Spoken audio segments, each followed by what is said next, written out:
But yeah, all of the books starring the Eighth Doctor are on archive.org because they're all out of print, and they're great. Wait, so they're the wild, American but they're Doctor good. Who TV movie is canon? Oh, yeah, that's the worst part, is because they wanted to legitimize it, they made it canon. So the Seventh Doctor from the old days starts the movie, dies, it regenerates into the Eighth Doctor, which was supposed to be the one for the American show. And right, because because Chris Eccleston is the ninth, right? Yeah. So this was in between when the show was on hiatus in England, basically, before it came back, and now that American thing is actually part of the canon.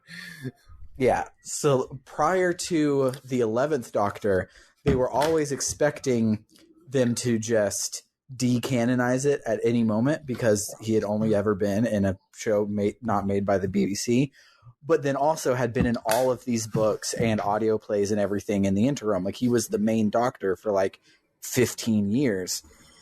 So they didn't want to just legitimize him. And so on the first episode of the 11th Doctor's run, he does a montage where he asks the aliens to like look him up. And so you see a montage and it goes through all of the Doctors and it includes him. So at that point he was finally officially canonized. But it's wild. It's great. That is stupid, but actually I like that. Yeah. It's like, no, fuck that's you. Basically that's canon. my whole deal with it.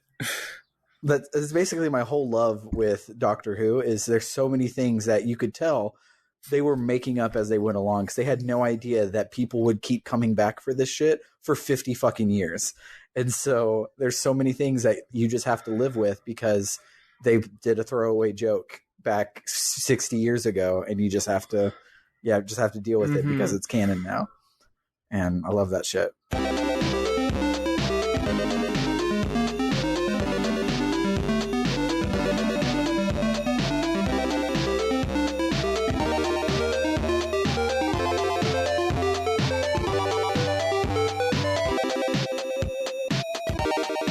Welcome to RPG Book Club Movie Nights, the podcast where we watch a movie that's tangentially related to a video game we've recently played and talk about how it makes us feel. I am Sam Allman. Hi, I'm Elias Sailor Eli Warren.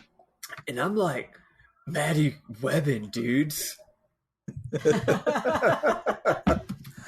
And today we will be talking about Bill and Ted's Excellent Adventure from 1993? No, 1988. It's 1988, and it takes place in 1987. Yeah, it's old, which is cool. Yeah, it feels 80s. It's just funny because I thought I looked it up directly before watching, and it was 93. So never mind. I didn't. Yeah. I was wrong. That's weird that I have that memory in my head, though. Yeah, explicitly it's incorrect.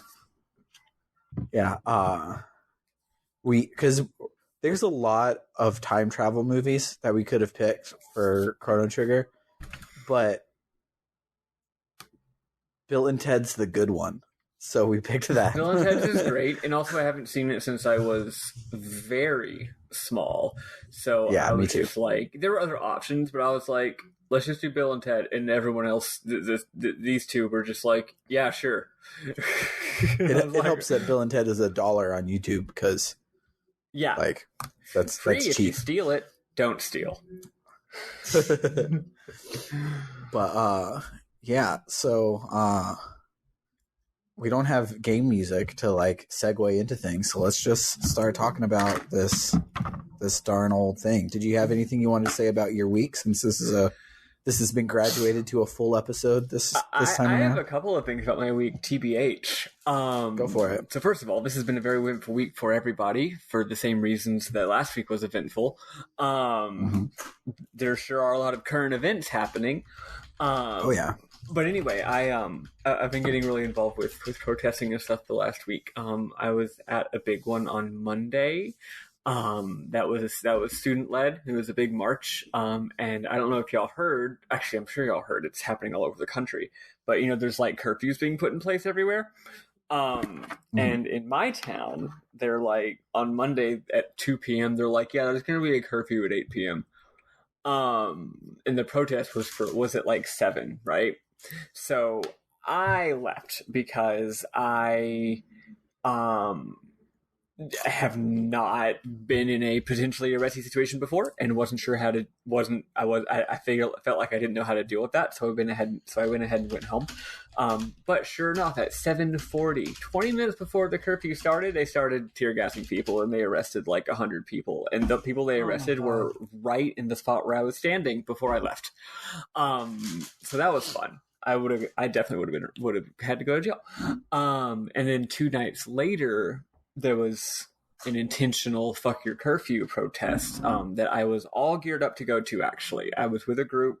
I even emailed my boss, who was pretty chill and legit. And if I was just like, hey, I can't come to work because I'm literally in jail, she wouldn't be mad. So I was prepared to email my boss. I had my supplies. But then some bullshit happened that I won't go into. So I was not at that either. I was on the sidelines doing supply deliveries. But it turns out that nothing ended up happening at that one. There were so many people that the cops just let it happen, even though they were definitely breaking the curfew, unlike 2 days ago. So it wasn't the same. Funny enough, that might sound like a victory, but as the next couple of days went by, we started to think about it, and we're like, that was really good PR for the cops. Like that's a PR stunt, right? Yeah. Like, look, we were doing violence, but now we're not doing violence, right? And I'm sure you've seen. There's a great papyrus quote for that. Sorry, go on. And you would see things like the mayor made a tweet that was like, I'm so proud of my city. And I was like, bitch, we were literally like she's like trying to say like it was because of her that this peaceful protest that went all night happened. Right?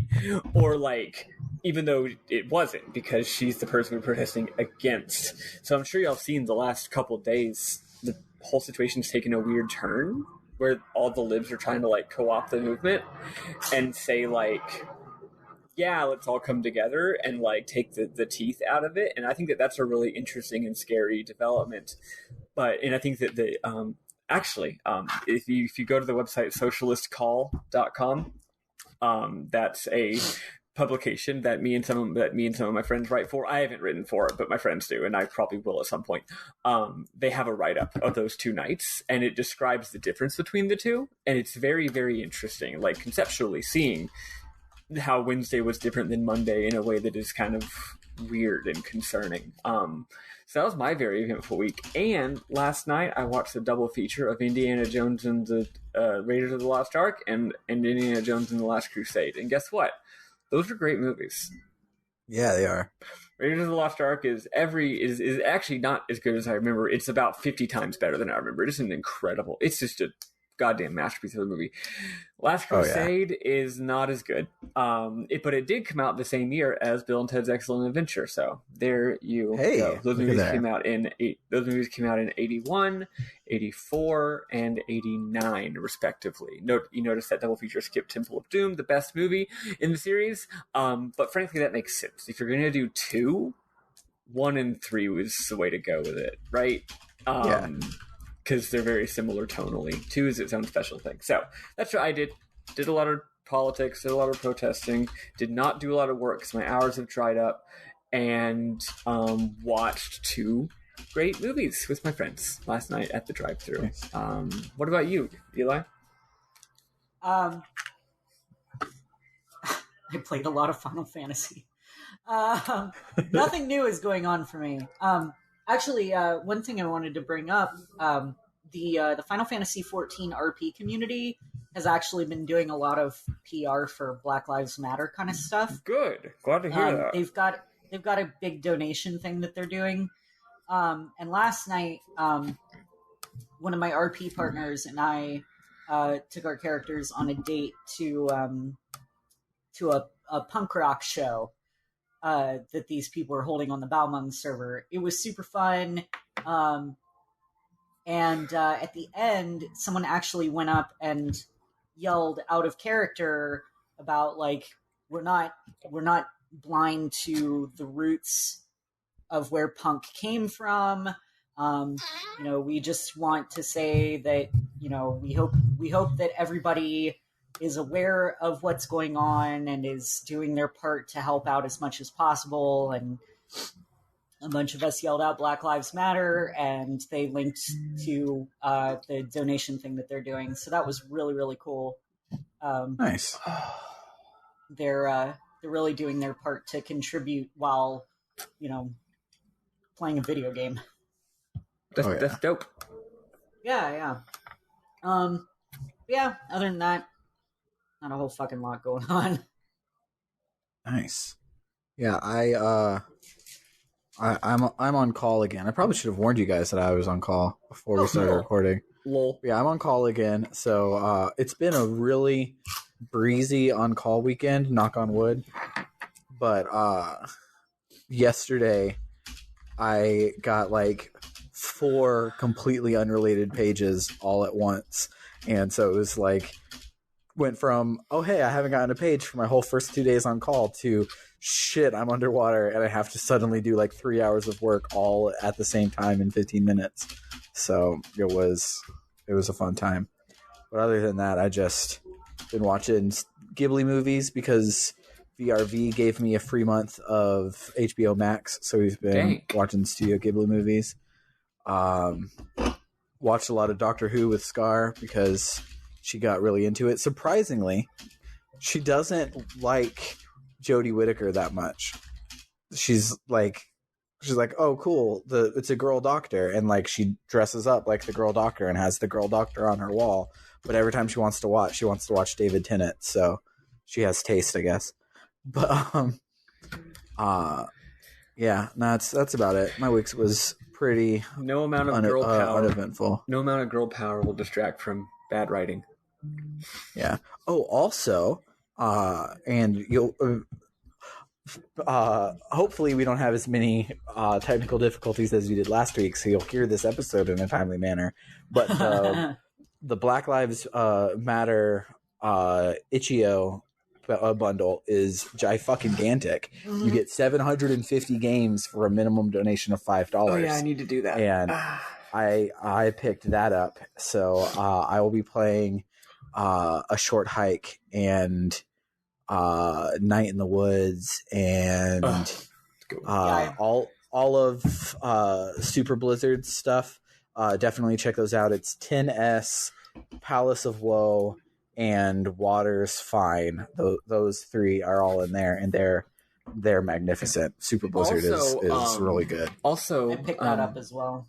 Oh, nice. I haven't bought it yet, but I'm gonna. I'll probably pay like $10. I can't afford too much. I paid slightly over the average donation price. Oh, that reminds me. I need to get reimbursed for that coffee I bought for the March.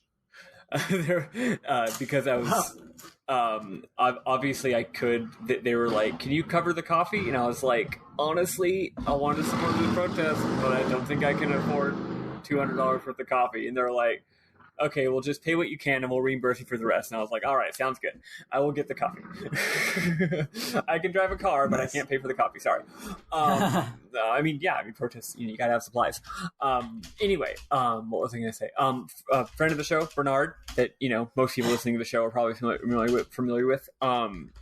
Also, would mention if he were here that itch.io bundle also includes not just games, but a lot of really cool you can use them any way you want if you buy them, like open like use license or whatever. Game dev tools. It comes with some programs and platforms and engines you can use for game development. It comes with a whole bunch of like music and art assets. That's the word I'm looking for. Assets, and that's included too. So if you're interested in game development, it's just like, hey, here's a bunch of art and music you can use, and it was just thrown in there with the other bazillion games that you got for $10. Yeah, there's also, and I kind of think that we should do this like live on Twitch, the 3 of us. But there is a Persona-inspired tabletop game that I think is GM-less that's included in there, which I read a lot of the source book, and it seems pretty dope. So there's a lot of cool tabletop stuff in there too. Yeah, I forgot there's a lot of tabletop stuff too. So basically there's something for everybody, and if you're even, the thing is, you shouldn't really, I mean, the point of it is to raise money, right? So I feel like everybody who's listening to this, even if frankly you're not sure if you're going to play any of the games, just go do it. Just go, donate as much as you can. And hey, later, sift through those zillions of things you just purchased and maybe you'll like some of it. Yeah. But the donation is the more important thing. So yeah, everyone should go do that. Pay as much as you can. Absolutely. I think I have more games now than I can possibly play in my entire lifetime. It's so many. I'm going to need to become a vampire just so I can play all these games. Yes. Also for other reasons. I really hope that somehow, some way, either the current American system has completely burned to the ground or fix itself by the time that I retire, so that I can actually do a thing called retire, so that I'll have all this time to play video games. Well, that's another reason that I would like to become a vampire, because then it won't matter. Yeah. Yeah, the idea of retirement seems so foreign at this point. But who knows? Who knows? If the economy, if the world essentially is the same way it is now in 50 years, I'm never going to be able to retire. Luckily or unluckily, the contradictions, they are a heightened, and one of the whole fundamental points of this kind of late capitalist neoliberal system that we have is that it is untenable. It can't keep going like this. It's got to go in one way or the other, either a good way or a bad way. So for better or worse, it probably, I actually find it very freeing, because it's nice to think that no matter what kind of plans I might make aren't going to happen. Yeah. Whether it's for good or bad reasons, it's like, I don't have any say over where I end up in 15 years. Yeah. Maybe some people find that scary. I find it freeing. Yeah. But also, I feel I should say, read any book except for Harry Potter. And buy no Harry Potter stuff. For God's sake, read another book. Yeah. I will disclaimer it and say, read another book. You can, if you want to, you can read another book in addition to Harry Potter, because my problematic opinion is that those books are still really good. And obviously you got artist situation, and everyone's got their own response to that. But if you must read Harry Potter, at least also read another book for Pete's sake. At least also read something else. The least you can actually, I've never done once, no reading Harry Potter. So the best thing you can do, fucking start now. Well, the best thing you can do is just never read a book. Yeah, just never read any book. Rico did nothing for nobody. I agree. Reading is reactionary and counter-revolutionary, and you don't need to do it. Yep. No one should read. What we should do is watch movies. So let's talk about Bill and Ted's Excellent Adventure. It was truly excellent. It was a whole bunch of like the 80s-est fucking cheese that I have ever goddamn seen. Yeah, it's so good. Let's real quick. Had all three of us seen the movie before? I had seen it before. You'd never seen it. All right. Nope. Sam, if I know you, I bet you not only seen it, but had seen it not too unrecently, and probably know it well. Is that correct? So I actually you can tell we don't read because we use words like unrecently. Yes. But I haven't watched it in forever. I have more recently watched Bogus Journey, because Bogus Journey for some reason would pop up on like television more often. And so really? I remembered my experience as a child, I remembered the basic shape of this movie and the particular moments from Bogus Journey, but not a proper picture of either one. That makes sense. So it had been a hot minute. Yeah. But I did have a lot of Bill and Ted comic books in the 90s, so I probably had not There's seen this that. movie since probably grade school. Going in, I was not even sure if I'd seen the whole thing all the way through, or if I'd just seen bits and pieces or seen it on TV. Though after watching it, I realized, no, I had in fact seen like every single scene. I was like, yeah, I remember this scene, right? And by the end, I was like, okay, yeah, I had seen this entire movie. But definitely way back in the recesses of the memory. Yeah, it definitely is an excellent adventure. So, Sam, are you leading off like usual style? Sure. I didn't take any notes because, I mean, it's a pretty basic movie, but we can just make our way through it and riff our way through it and all of that jazz. So yeah, I was kind of taking notes, but you're right. So my notes are more just like, here's some funny lines. So yeah, whatever. So this movie's got a very iconic and interesting start. How does it start? Yeah, so it starts with George Carlin from the future saying, the future is great, but it's in danger because of the two great ones. So I need to go back in time and save them. And I think it does, like, it shows like something Bill and Ted related, like at the very, like as part of it. It does. Where you're like right away, you're like, why the hell are Bill and Ted the quote unquote great ones? Well, right off the bat, it starts with some cool CG and some banging rock, some banging like prog rock music, and it's this weird like jewel is descending into a weird room. You don't know what it is. It's just like abstract geometry. And then, and then our boy shows up and explains that in the future, I think an important thing is that in the future, everything's amazing. Yeah. Humanity exists in a perfect, excellent utopia. One thing he says, he's like, bowling scores are up, mini golf is down. and we've got the best water parks of any the best water parks of any planet in the galaxy, or something like that. So basically, like, we are in a utopian future. But yes, the great ones who shepherded this, who led to this future, are about to stray. We got to go back in time and fix it. And what happens is we get a picture of what essentially looks sort of like an album cover, and it says Wild Stallions, and that's the name of the band, but it's spelled WYLDSTALLYNS. So to me, that's Wild Stallions. Not Wild Stallions. I was reading it as Wild Stallins. But they do. Bill and Ted my favorite communist band. Bill and Ted do pronounce it Wild Stallions. But yeah, obviously I could play on like Leonard Skinner, right? So it's just this stupid fucking album cover with these stupid fucking dipshits on it. And then you smash cut to those dipshits in their room. Oh, and this is in the year 2688. So then we're smash cut 600 years in the past to 1998. Actually, that's 700 years in the past to 1988. Yes, to 1988. To see Bill S. Preston and Theodore Logan in their room jamming. That's the intro. I actually watched it twice because of a problem.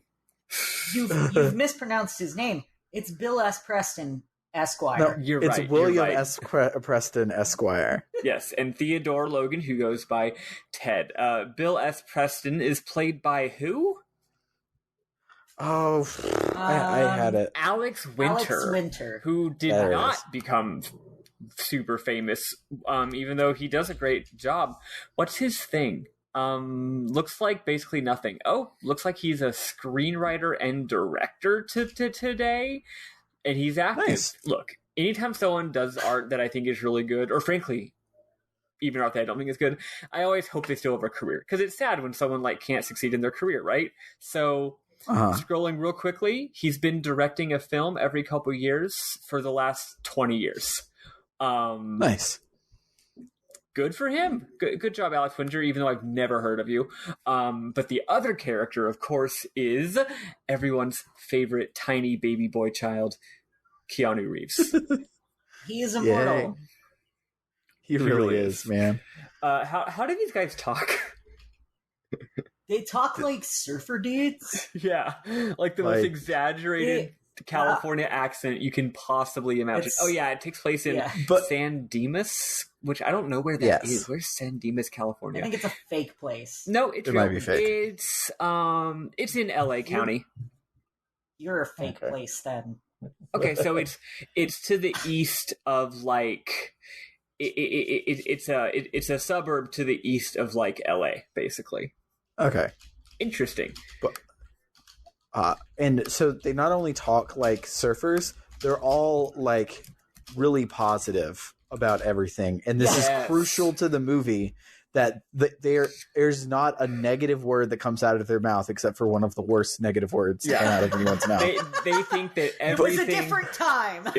They think that everything is excellent. Excellent. Whenever something upsetting happens, they immediately bounce back and are just like, awesome. All right. Yeah, these guys are Yeah. just fucking thrilled about everything. Yeah. It's They're so good. obviously like, what am I trying to say? They're obviously like the same sort of character as, like, for example, Beavis and Butthead. Funny enough, they predate Beavis and Butthead by a hot minute. Okay, this is gonna sound stupid. I always feel like I should know this, but seriously, this predates Wayne's World too? Wow, that's wild. It so much Weird. feels like it's a spoof of something like Wayne's, or not a spoof.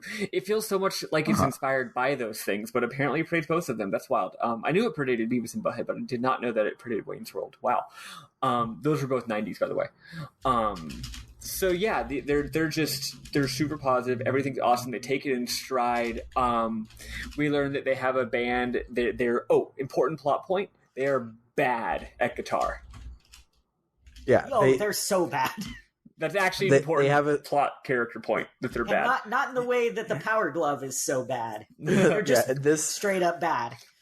this first scene, they're actually like, we need to learn how to play guitar first. And they're like, no, that's too hard. We need Eddie Van Halen to play guitar for us. Like, but he won't ever play with us unless we have an awesome music video. Well, we can't have an awesome music video unless we know how to play guitar. Yeah. They've got a chicken and egg problem on their It's actually hands. 4 steps. We got to shoot a great video. We can't shoot a great video unless we have Eddie Van Halen. Van Halen's not going to play with us unless we have really great guitars. What's the point of getting great guitars if we can't fucking play them? Okay, we should learn to play, but and then somehow it's like, oh no! It's he's not going to play with us unless we can play good. Well, how can we play good without good guitars? Well, how are we going to be able to afford good guitars without a great music video? But the funny thing is, instead of them being, you gotta admire these guys, like, seriously, like, unrealistically positive attitude. well, that's the thing. Instead of being discouraged by this loop, they go through the whole loop and they're finally like, but in order to afford the fancy guitar, we're going to need to make an awesome video. And the other one's like, awesome. And then they start making the video. Like, they don't realize, they're so dumb, they don't even realize that they're caught in a vicious cycle. They're just like, cool. Yeah, let's fucking do it. It's so good. Yeah, so they're doing that, and Ignorance is truly bliss. I feel like there was one more thing I was going to mention there. Whatever, that's it. So then, like, they go to school, right? Mm-hmm. So they go to school the next day, and God, who'd have thunk it? These people are dumb. Some of the best And- dumb characters. They're so good, and so they're like dumb in class. So that, like, it shows that they're dumb, but then they have to talk to the teacher afterwards. And History the teacher's class. like, look. History class. The teacher's like, look, you have failed everything, but because of the weight, how everything's weighted, if you get an A+ on your final oral report, you'll pass, and you can get the fuck out of my class, and I don't have to deal with you anymore. So I need you to do the report. And Bill and Ted have this great thing where they're like, yeah, we learned so much in your class, and they're just reading over his shoulder, and it's just like, we learned about all the great people like Cleopatra and Socrates. Genghis Khan. No, he goes Cleopatra and Genghis Khan and the Socratic method. Yeah. Also, actually, the way this scene starts, it literally starts with the teacher being like, and who was that, Bill? And Bill's like, It was Joan of Arc. It was Joan of Arc. That's a little bit later. This is Napoleon. Although spoiler. So Bill's like, so he's mid question. He's asked Bill a question, and he goes, because he died, and the teacher's like, so let me get this straight. The only two things you know about Napoleon are that he was a short guy who died, but Bill's too dumb to realize that that's bad, so he's like, yeah. And then this whole scene is just full of just them being dumb and not knowing anything, and I wrote down most of them, but they're also not important. So so they decide that they got to do a grade on this project, which is an oral report on, I'm going to see if I get this right, they have to report on personages of historical interest from different periods of world history. I think the teacher actually says 4, although later we see that it ends up being much more than 4. And they have to present, who they are, why they're important, and the most important thing is they have to say if those people saw San Dimas, California today, or they saw the modern world, what would they have to say about it? So that's the prompt for their project, which pretty good, pretty decent project idea from a pedagogical teaching standpoint. Not bad. Yeah. If I was teaching history, I might assign that. But yeah. Yeah, and so they go home to Bill's house to study, and oh god, you meet Bill's stepmom, who was a senior when they were freshmen, so they know her and had a crush on her before she became his stepmom. Yep. So it's this super and she's weird, hot, awkward. She's smoking hot, and it's this super weird. Bill obviously has a thing for her set up, but his dad is so creepy old man constantly, and so Bill and Ted are in Bill's room trying to study. Missy comes in to ask if they need help. Dad comes in, sees Missy, and is like, Bill, I need you to leave. Go and go study somewhere else so that I can lay with this woman in your bed. Yeah, he says, how about y'all get some snacks? Snack break, and they leave, and the dad closes the door, and Ted's like, dude, your dad's gonna make his move in your room, bro. Missy's very interesting actually, because she doesn't have a thing for Bill, but she very clearly likes Bill and Ted just because she's their age. She is a kid, and she doesn't act like their mom, she acts like an older sister. She helps them out on their adventures multiple times throughout the movie, right? She just helps them out the way that a girl a couple years older than you might help you out if you need some help, right? Even the way that she smiles at them, it's again, she's not flirting. She just identifies with their comrades, right? They're associates, they're friends. They're on the same level, which is weird because yes, she is his stepmom. So they decide Ted's dad is a big old fucking jerk. Fuck that. He's a cop. Yeah, Ted's dad is a cop, and he tells this is the main tension in the movie. Ted's dad tells him that if he fails, apparently if he fails, he's going to literally flunk out of school, which is a thing that you often see in movies. I never understood how that actually worked.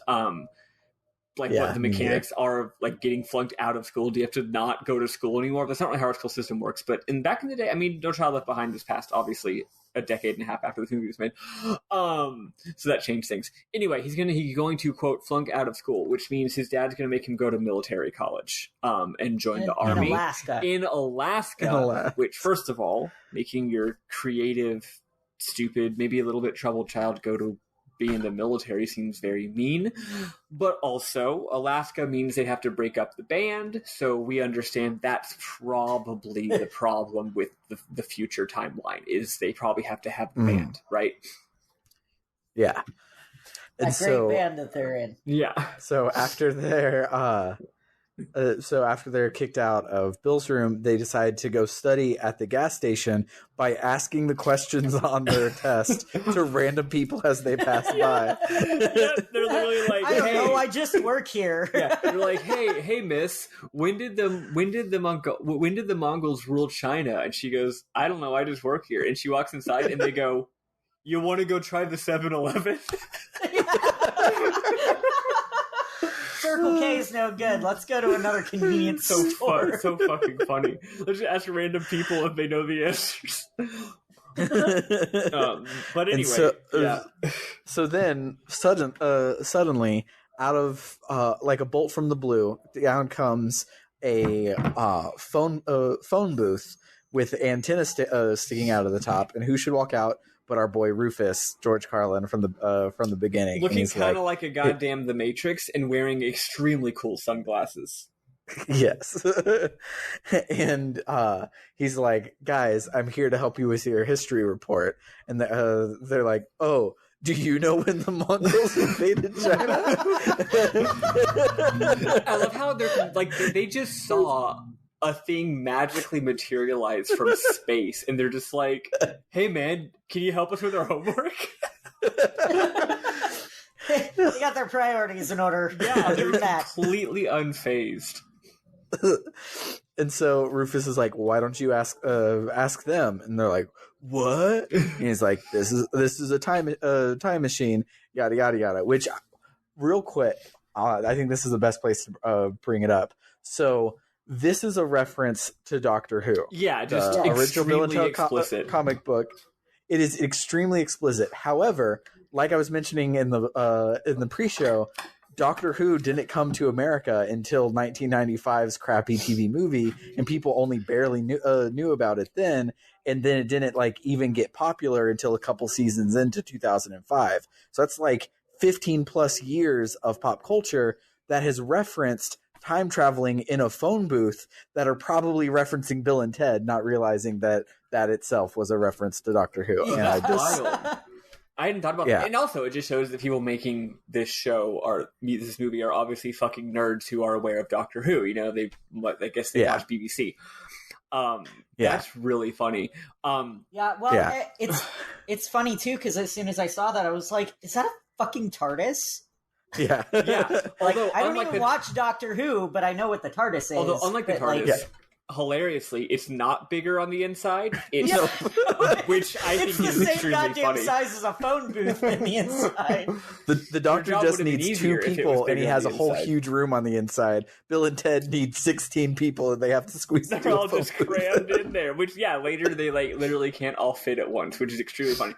While they're talking, and Rufus, that's the guy, future guy, Rufus is explaining the situation. Another TARDIS appears. And who is in it but Bill and Ted? William S. Preston Esquire.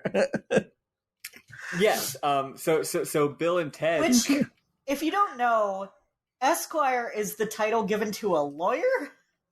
Yep. Bill is a terrible high school student. How is he a fucking lawyer? Actually, I believe I read about the title Esquire one time. You're right that it means lawyer. But also, it's not like sir. Like, in order to be called sir in England, you have to be knighted, right? You can just call yourself Esquire. There's not, like, a rule about it or anything like that.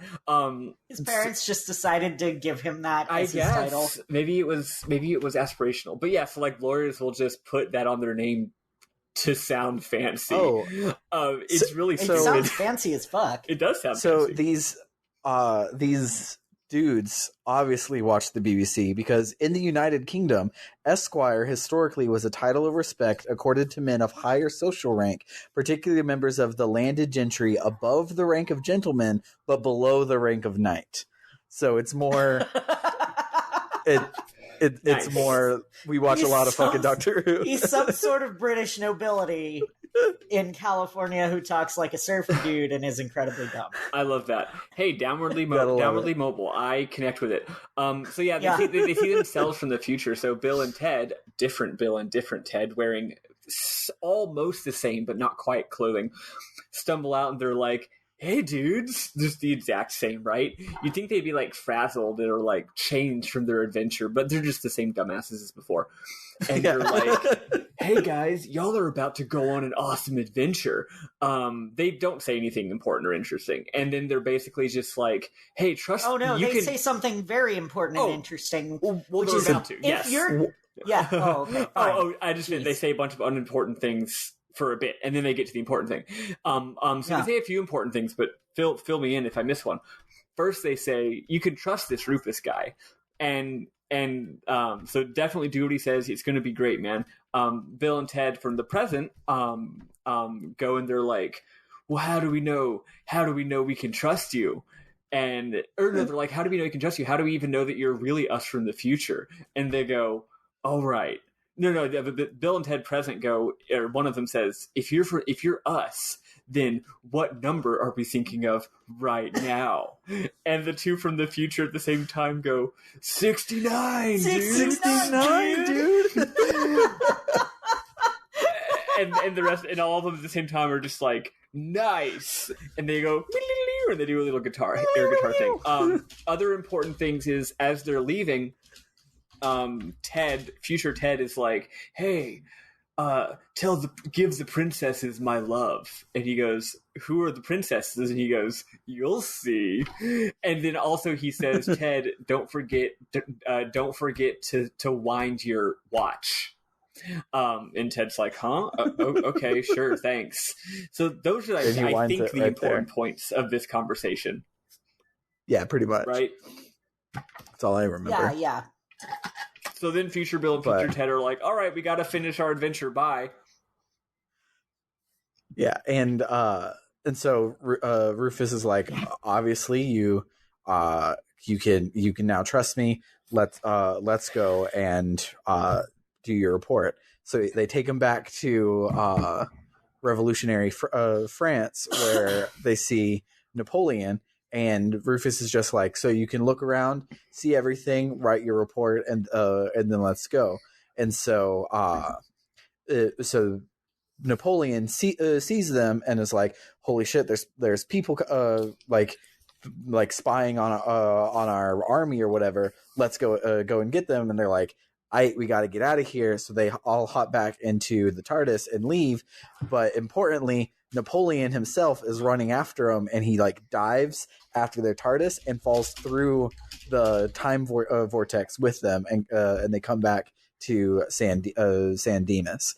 So Rufus is like, "All right, that I've done my part. You guys have to be on your own from now on.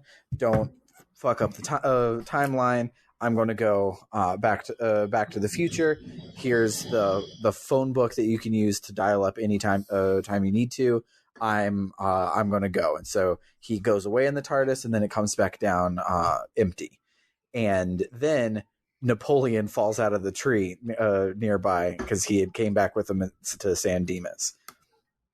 And so they pull Napoleon into their bedroom, and they tell their little brother to babysit Napoleon while they go and finish their report. And they get the idea, well, we already got one important historical dude. Why don't we get a bunch of important historical dudes, and we'll just go and get them all, and they can do the report for us.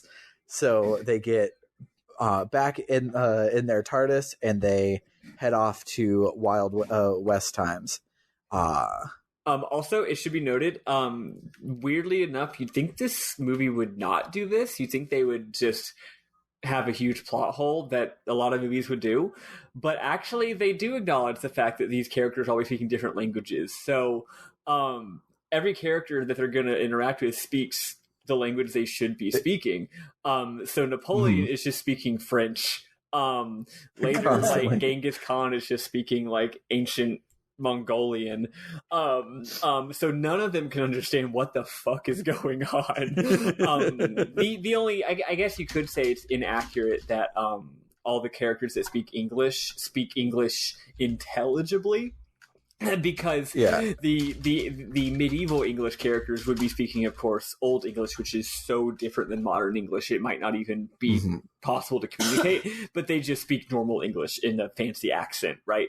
But yeah, other than that, every time they interact with someone who isn't from an English-speaking country, they're like, we don't understand what you're saying. Yeah. So the first place they go is to Wild West Times to find Billy the Kid, and I'm trying to think of anything important besides just funny. There's a lot of funny that happens. Let's see. They get there. There's a big fight scene, which is extremely funny. One thing that's super important that is established here, and it carries through the rest of the movie, is they're very respectful to these historical figures. So they call them by Mr. and their last name. They just don't realize they don't know anybody's last name. So he's Mr. the Kid, and then later it's Miss of Arc. And also their strategy to this. It's not even like, let's go get Billy the Kid. It's literally they're just like, hey, our report needs something from Wild West Times. So they go back and they get there, and I think that one of them literally even says like, hey, are there any are there any personages of historical interest around here? So they're like, let's just wander around until someone important shows up. And Billy the Kid actually recruits them. Oh, go on. Speaking of personages, it's important to note that Bill and Ted use extremely big words. They're just dumb while they say it. And it's not even like they use the words wrong. They're just dumb. They just have weirdly big vocabulary sometimes. Yeah. Yeah. So instead of like them saying, are there any personages of historical import, is a big sentence, but no actual smart person would ask it. They just would be like, okay, we need to find Billy the Kid, or whatever. Well, also, I do think they use that phrase. I think they use that phrase because that actually is the exact wording of their assignment, which is which is, I think, makes it even more funny. But yeah, no, they do that a lot throughout. For example, earlier, when they're at the Circle K and all the crazy stuff happens and their future selves exist, they say what I think is an incredible line. They're like, strange things are afoot at the Circle K. But yeah, they have some dumb adventures with Billy the Kid, and then they leave. And also, since they do speak English, they are able to it is implied that Billy the Kid is pretty aware of what's going on, which is nice. He ends up being a very helpful character later, unlike some of the other characters. Then they go to ancient Rome, right? Greece. Oh yeah, I thought Greece. Yeah, he's Greek. Yeah. Socrates is Greek. I get my Greco-Roman stuff mixed up. Guess what? Because I find it very boring. Yes, it is quite boring. But so they go back to find Socrates, and and so they're like, oh, he's one of the greatest philosophizers of all history. We need to philosophize with him so he can come with us. But they don't speak ancient Greek, so they can't understand. And so Ted is like, all we are is dust in the wind.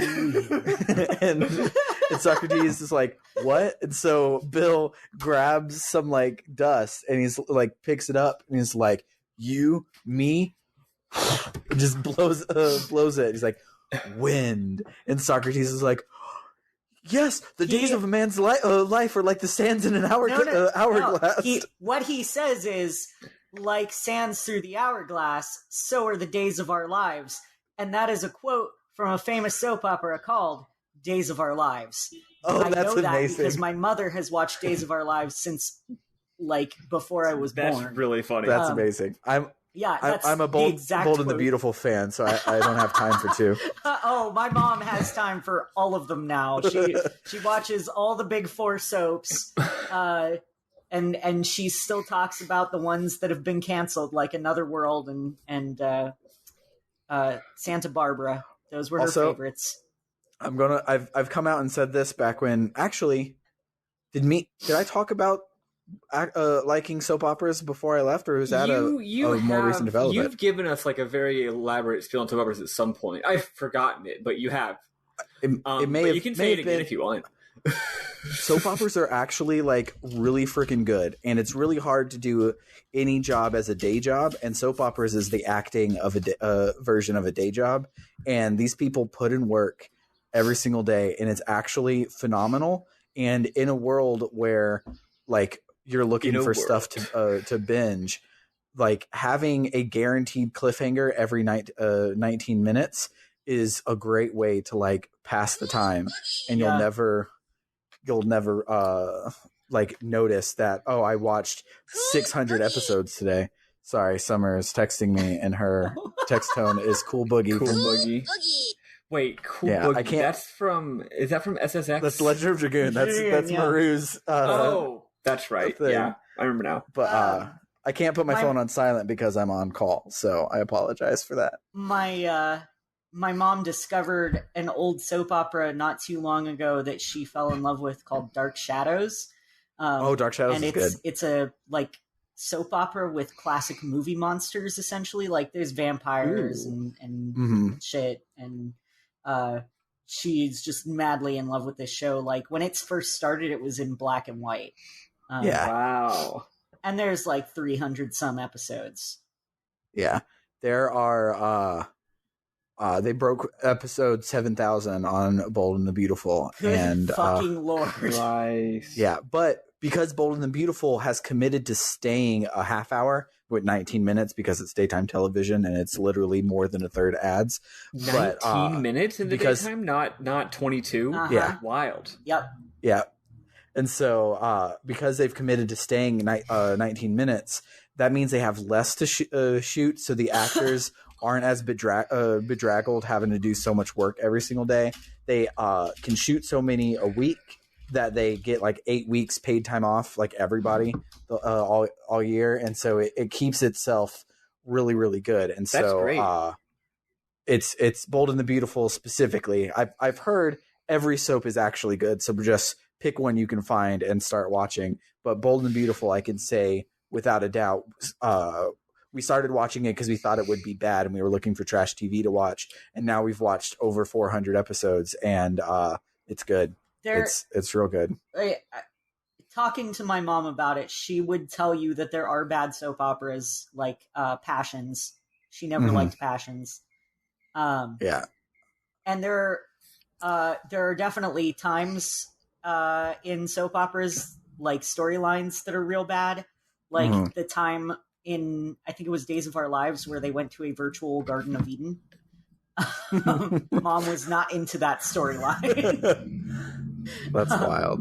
Yeah, and if I ever say the words "Days of Our Lives" dead, that means a character has died but will come back later. Yes, that's funny. No. One final shout out for just like how Bill is about to be in just a second. Yes.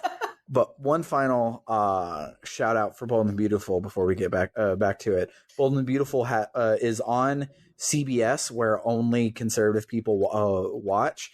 Yet everyone there has been extremely vocal using their platform for Black Lives Matter, which is awesome. Very but fun. Also, there's like if you watch on CBS All Access, if you start from there, that storyline where it starts is the first trans person on daytime television. I think I heard about soap operas ever, and it's done really, really well, and like on brand. Like everything is like good, not in a way that like you would think the channel that has 1,700 cop shows would handle transness. They actually handle it really, really well. And it's a trans woman of color too, which is brilliant. Fantastic. And I love it. So shout outs to Bold and the Beautiful. They're real, real good. But Bill and Ted. Where even were we? How did we start talking about goddamn soap operas? They just got Socrates, aka Socrates, as they exclusively call him. Yeah, Socrates. And then they decide. So these are very, very quick adventures, especially the Socrates one. So they're just like, well, on to the next one. So the next adventure is a little bit more elaborate. They end up going to 15th century England. This, I think this is the part where they're in the village and they're like, hey, where can we find historical personages? And the random the peasants just point to the castle. Yeah, the peasants are like, go that way, and they turn around and there's a giant fucking castle, and they're like, okay, yeah, there's probably something important there. Let's go talk to the king. But as Bill says, let's talk to the king, Ted is looking askance and sees off in one of the high windows these two beautiful princesses, or babes. It's important to say the high windows are incredibly high, and the camera never zooms in to show you how they look. And he's just like, I think I'm in love, dude. Yeah. And there's a great line where, give me 1 second. I sent it to somebody. There's a line where someone's like, Bill is like, dude, we gotta go. It's a history report, not a babe report. And Ted goes, bro, these are historical babes. This is the Operation Babe Hunt we needed. Seriously. Right? So they stormed the castle in order to do their assignment and also meet some historical babes. They have a bunch of fucking shenanigans. They end up wearing knight armor as a disguise, but then they realize that they're both holding sword objects. And of course they do what any two teen boys do when they're holding swords, is that they start reenacting Star Wars.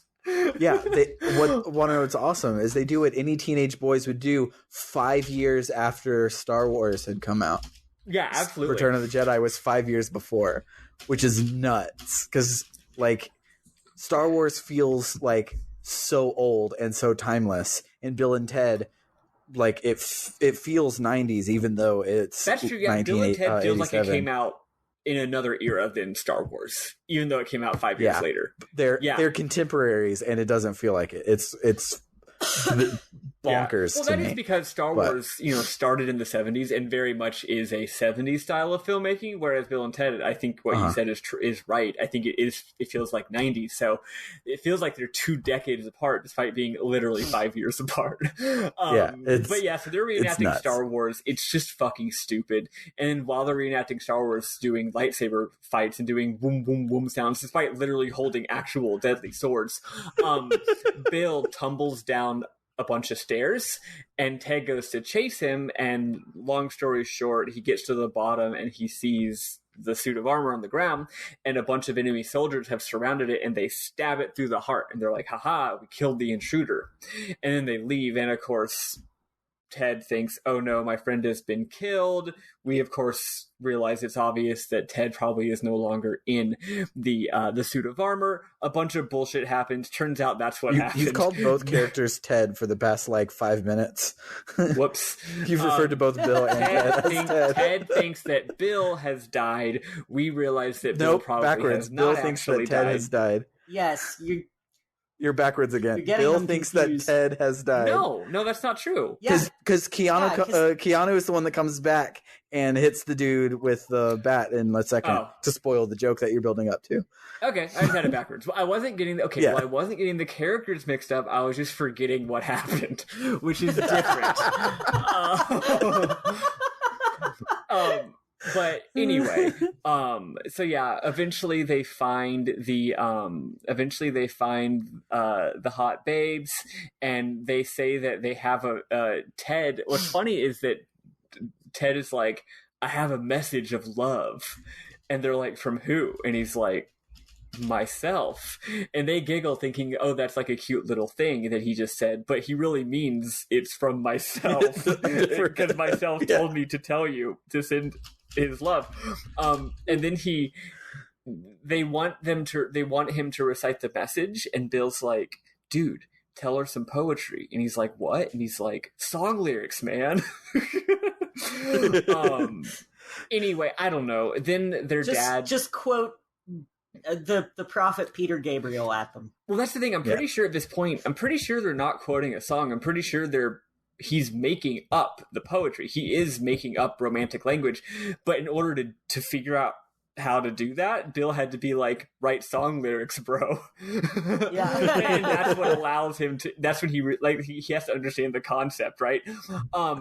Anyway, a bunch of stuff happens and they get in trouble with the dad, with the king, right? And they want to kidnap him because he's an important historical personage, but he doesn't. And they almost get executed, actually. But Socrates and Billy the Kid rescue them, and then they all just escape. So this is all just a whole big shenanigans. They didn't get any new historical personages. They just escape. Importantly, I didn't catch this, but it turns out this is what happened. The time machine is damaged a little bit on the way out. So they end up in the future, where we saw earlier. And there is a hell of a scene at this point. It's so good. It's played completely straight, and it is the most bonkers, silly thing ever. I guarantee you that after every cut, everyone busts out laughing because it is so fucking funny. Here's the funny thing. But I'll get into this later. I'll get into this in my memorable moments. This scene is hilarious and dumb, and it's also like a tiny bit profound to me. But basically they learn, they meet up. Everyone is amazed to see them because it's like they're gods, they're heroes, they're what are they actually called?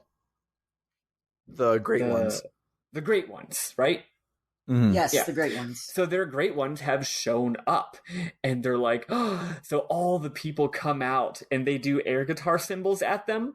That's like it's literally the Blitzball good luck symbol turning into a religious thing. I was wondering if y'all were going to comment on that, because that's what I thought of, obviously, because y'all know how much I loved that in FF10. Yeah, it's the same gimmick, except instead of Blitzball turning into a religion, it's their stupid little like high five prog rock. Like shitty 70s prog has become a religion. So they do air guitars as their like prayer, just like the Blitzball thing in FF10. And then they clearly all want Bill and Ted to speak. They all get quiet and are waiting for their Great Ones to speak. And Bill and Ted are like, "What do we say?" And then Bill is just like, "Be excellent to each other." And they're all like, "Oh, it's beautiful." And then they look at Ted, and Ted's like, "Party on, dudes." And of course, that's a very, very, very famous line from the movie, is that's their message to the future, is be excellent to each other and party on, dudes. They're like, well, we gotta go. So they get back in their time machine. And then I believe there is simply a montage of them just going and getting a shit ton of people, right? Yeah, and so they get a bunch of people. That you get Joan of Arc, you get Freud. I think they said like, we have enough, but we're here anyways. Let's just get more. And they get Beethoven, and did they get anybody else? I think that's it. You said Freud. They get Freud, Genghis Khan, Beethoven. Oh, Genghis Khan, I missed. And very importantly for the end of the movie, Abe Lincoln. Oh, Yes. Abe Lincoln, that's right. So then they all now don't fit, so they've turned the TARDIS on its side, and they're just like hanging out of it like a convertible as they go through the time vortex. And they notice that it's busted, and they careen out of control, and they land in caveman times. And so they're like, well, how do we get back? So Bill gets up on top of it and sees the part that's broken, so he gets everybody there to chew gum. Oh, this part's so gross. Oh, I hate it. They all just like chew the gum, take it out, pass it down, and just make this big wad of gum so Bill can fix the time rotor with fucking gum. And it's gross and nasty. They use tin cans on it too. Yes. Like once it's all finished, it's just a mess. It's just a horrible mess.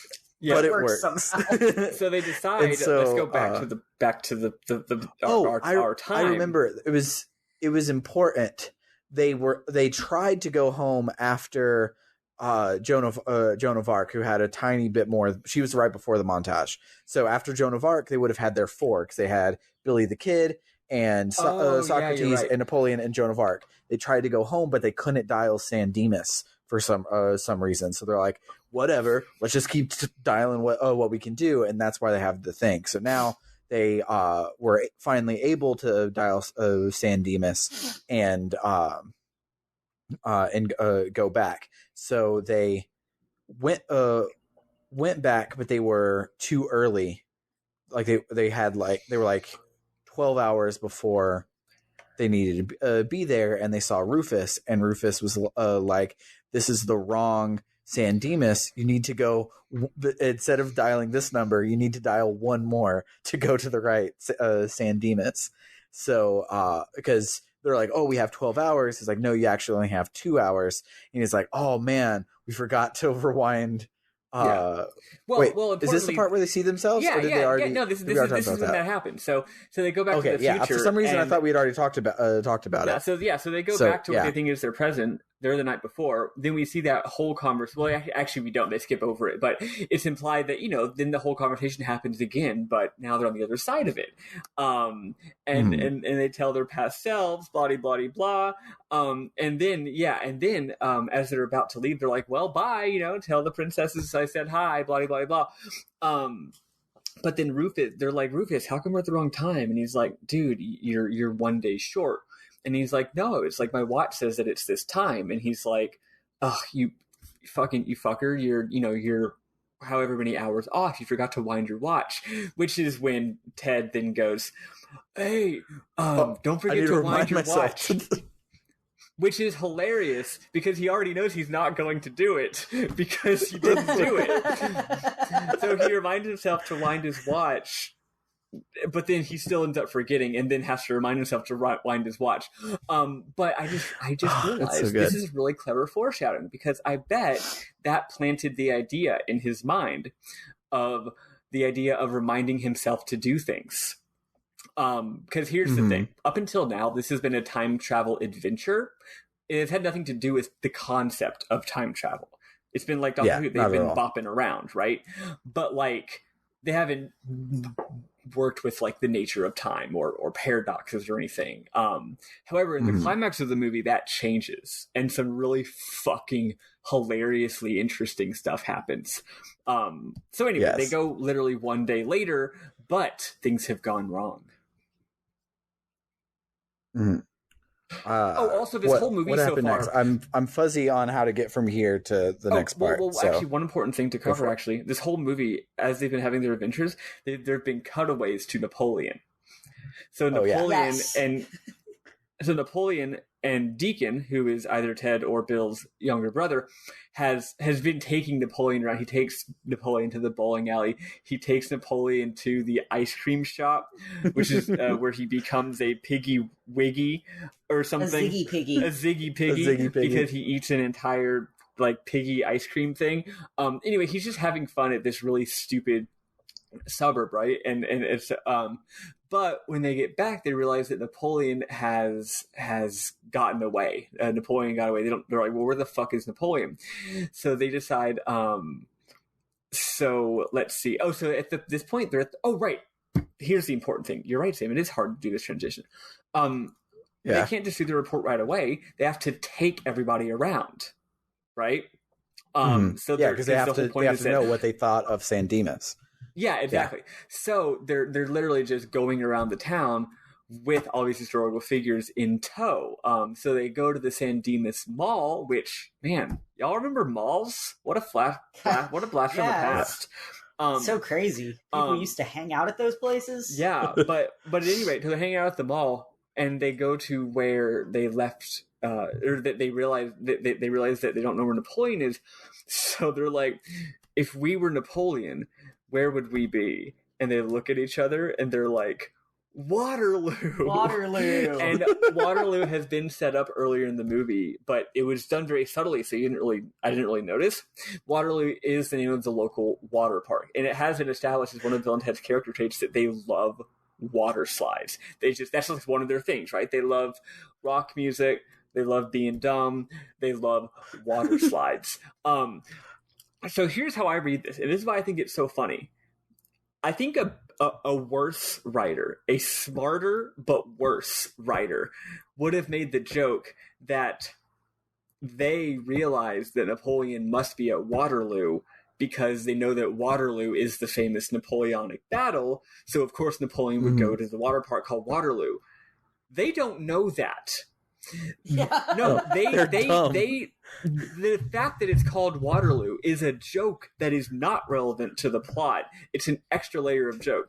The joke is they're like, if we were a famous military general and political revolutionary from France from the 1700s, where would we be? And they're like, obviously we'd go to the fucking water park.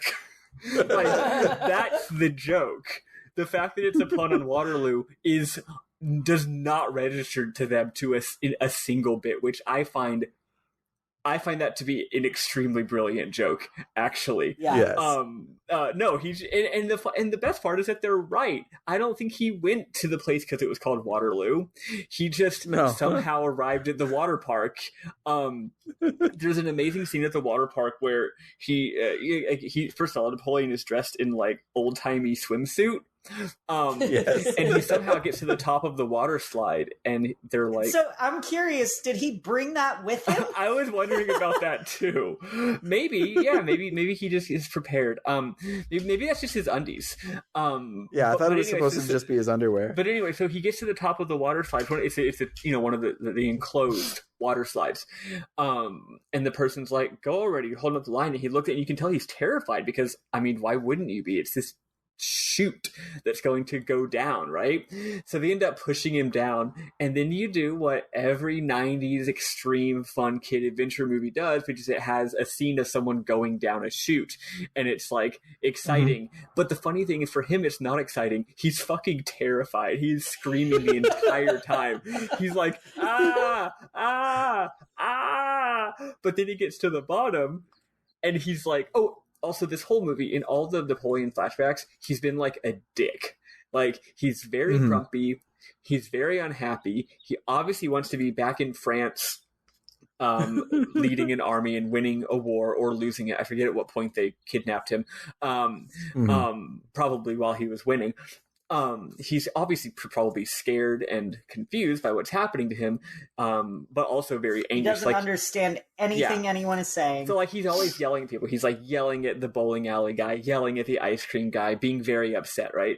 But when he gets to the bottom of the water slide, he finally has this big, goofy grin on his face, and he's like, that was fucking awesome, you know? I mean, he says something in French. So then there's another montage of him going on all the rides in the park and having like the best day of his life at the water park. And that montage just keeps happening until all of a sudden he comes out of one of the slides and there's Bill and Ted, and they're like, there you are. So they grab him and they leave. But when they get back to the mall, they find out that all of the other personages of historical interest have escaped. And basically they're all causing all kinds of trouble in the mall, and there's just a big fucking clusterfuck of a scene where they're running around and they're chasing them, and stupid shit is happening. I don't know. Fun fact about this bit is, so Joan of Arc discovers jazzercise aerobics, and it's extremely great because Joan of Arc is played by the lead guitarist for the Go-Go's. So I kind of thought I recognized her, honestly. Yeah. And so she's being the Go-Go's everywhere, and it's fucking great. And Beethoven basically ends up in Guitar Center, just fucking hammering on all the keyboards. He's fucking shredding those keyboards. Yeah. Where does Lincoln end up? I'm trying to remember what everybody's little shtick in the. Lincoln ends up in a historical photo place. Yeah, and a guy's trying to take his hat, saying that it belongs to the photo studio, and Lincoln's like, "No, it's my hat. This is my hat." Also, And then- Go-Go's lady, it should be noted, is fucking hot. Yeah, Yeah, she is. She's- cute. she's great. Genghis Khan ends up in a sporting goods store. Oh yeah. He sets his big club aside and picks up a metal bat, and he's real into that. Yeah, like he's like, holy, like he's like testing the weight of it, and he's like, oh, I could fuck some. This is an amazing weapon. What is this? Some I sort could of conquer China with this. But then he notices a mannequin behind him, and his animal, you know, his warrior instincts kick in because he thinks that someone has come up behind him to attack him. So he starts wailing on, this mannequin, and then he just starts getting in a fight with everybody, you know, in the store. So Yeah. all the characters are having a bad time. The only character who doesn't do anything bad, funny enough, is Beethoven. Soccer. All Beethoven does is, what does Socrates do? Wait, Socrates he goes ice skating. That's yes, right. Socrates goes ice skating. He and Billy the Kid also end up Trying to hitting hit on some girls. It doesn't And work though. then Sigmund Freud comes up behind them and says something. I can't remember what he says, but the girls laugh and call him a geek. Yeah, and he goes, "What is geek?" He's so upset about it. Yeah, and Socrates goes, "Ha, geek." And anyway, so It's a happy time. Beethoven's little subplot here is that he wanders into like a fucking Guitar Center or something, and the person who is this is actually interesting because they never make clear exactly how much these characters can understand, because obviously Beethoven would be speaking German. He's also deaf. Well, Yeah. not at this point, probably. But They make deaf jokes though. Is he deaf? Because when they come to kidnap him, he's playing for Elise on the piano. They break in. Everyone's like, "Oh my god!" And Beethoven doesn't notice until they just come up and they grab him and put him in the TARDIS because he's deaf. But then why would he be reacting to how cool the keyboard sounds? Well, whatever. Because Anyway, deaf people can play music. That's why one of the most famous pianists of all time is a deaf person. But he's impressed by the cool synth sounds of the keyboard. He wouldn't be able to hear the sounds if he was deaf. That's the whole joke. I don't know. He's in the Guitar Center, and the guy's like, It's inconsistent. Like, I think they make deaf jokes, but also make classical pianist jokes. I didn't think notice the deaf jokes, but anyway, maybe it's just inconsistent. But anyway, so he's in the Guitar Center, and the person walks up, and they're like, "Oh," he's like touching a keyboard, and they're like, "Oh, are you a musician?" And again, he's not deaf here because he kind of like laughs to himself. That's why I think maybe he did, because it actually would probably be pretty reasonable that this character would understand English, because people, you know, back in old-timey Europe often spoke multiple languages because of their education, right? So they're like, "Are you a musician?" And I read it as him understanding what the guy says. He's like, "Well, am I a musician?" Right? And then the guy's like, "I think you might like this." So he shows him a keyboard where, like, it's one of those things where you hit one key and it does like an auto arpeggiate thing with like beats. And Beethoven is like, "Holy shit, that's so cool." And then as the scene progresses, it shows that he's now surrounded himself with like 6 different keyboards. And again, he basically makes a Phil Collins drum set out of keyboards. Yeah. So then he's basically playing like early to mid period Beethoven-y stuff. I mean, it really sounds more like Mozart-y, so that's why I'm saying it's like early period, like contrapuntal stuff. But he's doing it on these synth keyboards and doing all these like layers. Actually, he's kind of playing them the way you would play like an organ, because you know organs have multiple layers of keys. So he's just rocking out and doing the best fucking like prog rock keyboard solos ever, because to him that's, you know, like he's playing classical music but with these keyboards, and the crowd gathers around him and they're all cheering because they're like, "This is the best shit we've ever heard. This is awesome." So all these people are gathered around him cheering and cheering. And what's funny about this is that all of these characters' various adventures, eventually the cops end up getting called on all of them. So then there's a bunch of scenes of the cops, you know, rounding them up, catching Genghis Khan, getting Socrates, getting Freud, and putting handcuffs on them. And it makes sense. They're causing, I mean, other than like fuck cops, but like they're causing a lot of trouble, right? But the only trouble Beethoven caused was like being too good at keyboard, I guess. It's kind of like in 90s rap music videos where the plot of every rap video is like, the cops are after me for being too good at rap. He committed the heinous crime of wearing a ruffly shirt. Yeah. Yes, crimes against fashion. But yeah, so anyway, they all end up getting arrested and taken to the police station, except for Bill and Ted and Napoleon. I think it might just be those three are the only ones that don't get took. Whatever. They have to rescue all or most of them from the police station becomes the next big thing. And of course, who's the head of the police station? Ted's crappy dad. Ted's dad is the reason why they got locked up instead of just released with a warning or something like that, right? No, they are all in jail. So then they realize that they have to do it. Oh, important subplot that's been going on through this entire movie. At the beginning of the movie, Ted's dad is like, "Hey, where are my keys? Ted, have you seen my keys, son?" And Ted's like, "No, Dad, I had no idea where your keys are." And he's like, "I can't believe my shitty son lost my keys." So the dad's like convinced that his keys are gone and it's Ted's fault, which is really jerky, right? And then it actually comes back a couple times throughout the movie. Like at one point, we skipped over this, but at one point Ted is grounded and has to stay at home. So Bill calls the house phone and he's like, he has a deep voice. He's like, Officer Logan, this is Officer Van Halen down at the station. We have your keys. And the funny thing is the dad is like, "Oh, you have my keys?" And he's like, "Yeah, come get them." So he leaves. So like, that is as dumb as his kid. I like how that's like the dumbest plan ever, but it actually works. So anyway, so they have to find some way to rescue all. Oh, this whole time the time is a ticking. It's not that this isn't like the morning of the school day. This is like early afternoon of the school day. They're missing school because turns out they're not just giving a report in front of their class.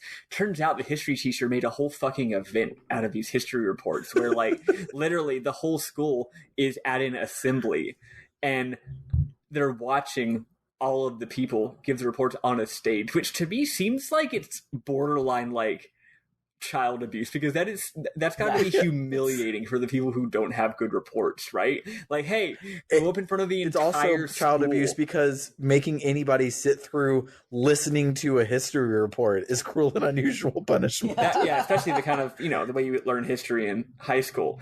There's a reason why everyone thinks history is the most boring subject. It's because they teach it in such a sanitized way in order to uphold America's terrible myths that it not only is it problematic and colonialist and all that stuff, but it's also boring.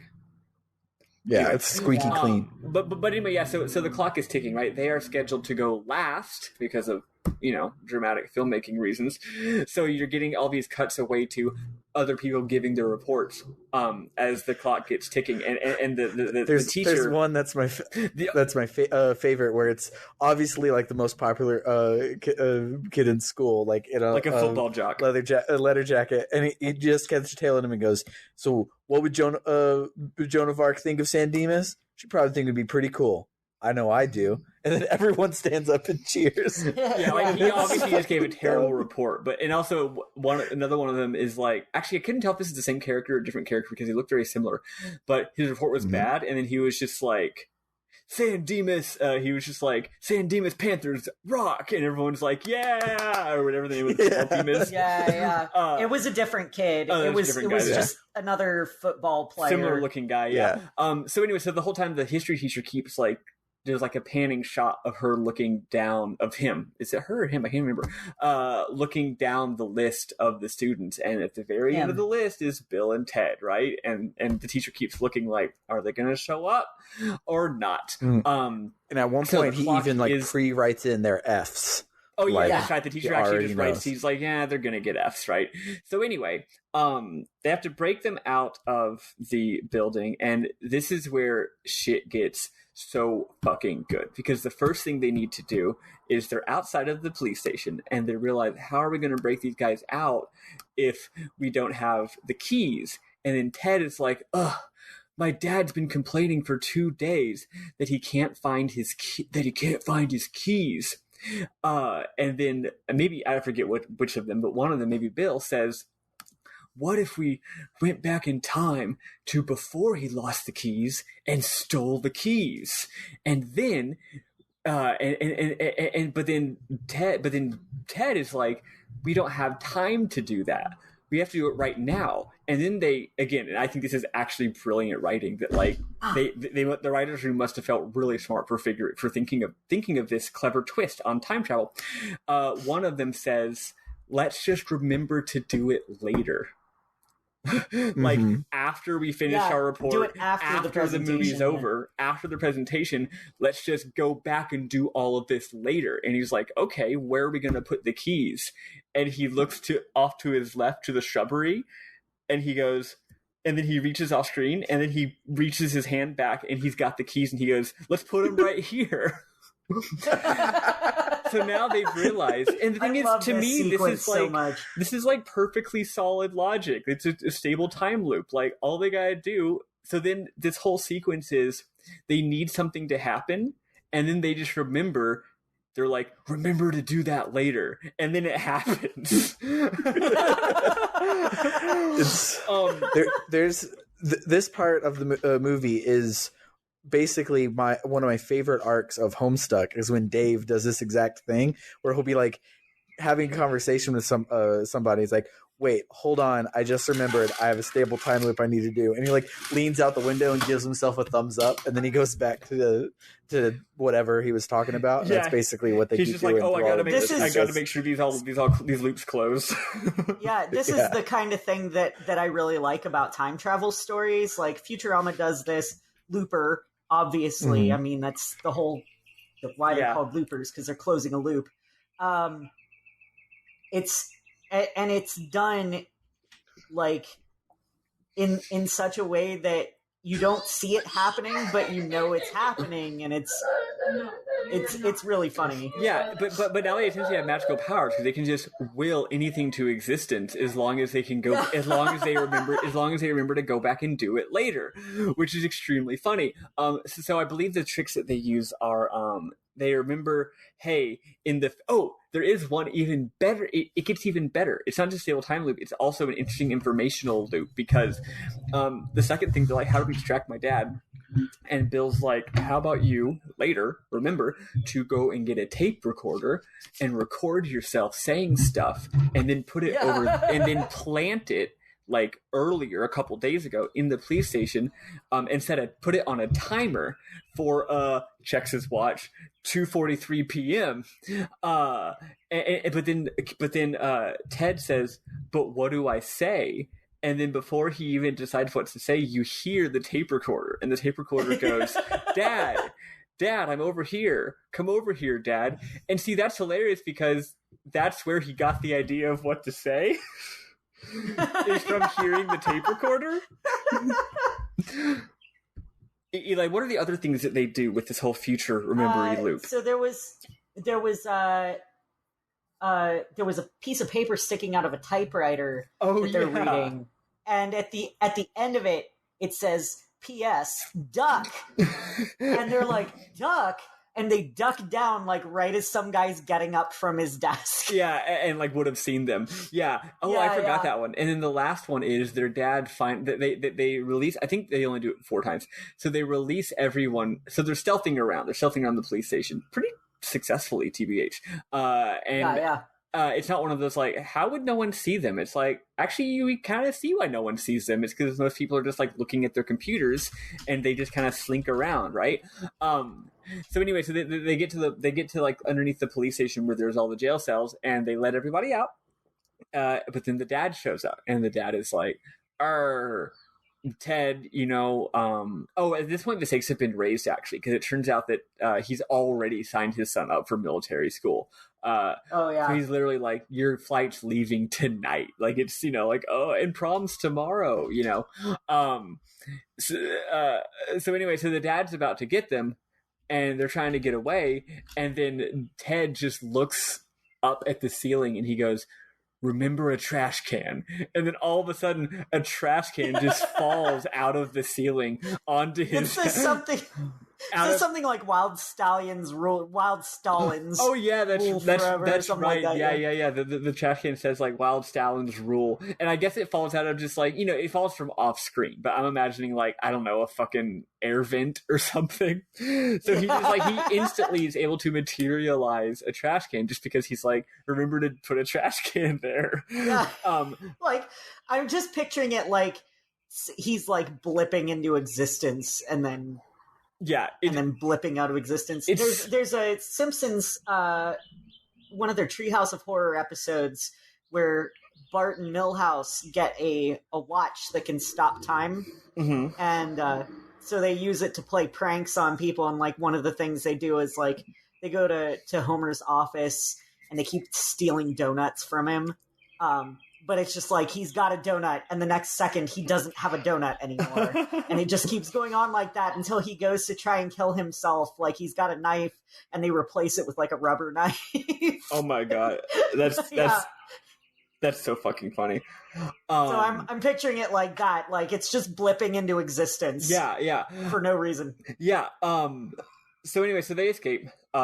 And there's not much left in the movie. I mean, there's, again, the teacher is wrapping up the school assembly, and she's like, there was supposed to be one more presentation, but they didn't show up, so I guess y'all can all, end your school year, a few minutes early.